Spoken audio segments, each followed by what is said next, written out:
Welcome to Ask and Learn. Okay, so you want to prove the work energy theorem.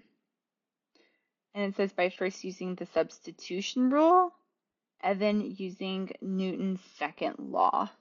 So we're going to start with work is equal to the integral from x1 to x2 of f of x dx. And then we're going to make a substitution where x is equal to s of t and dx is equal to the velocity.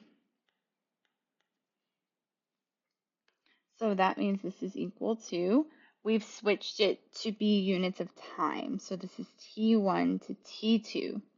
This is f of s of t times v of t dt.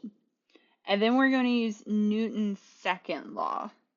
So this is the integral from t1 to t2. We know the force is mass times acceleration. So we're plugging in this force is mass times acceleration, and then v of t is still here, dt.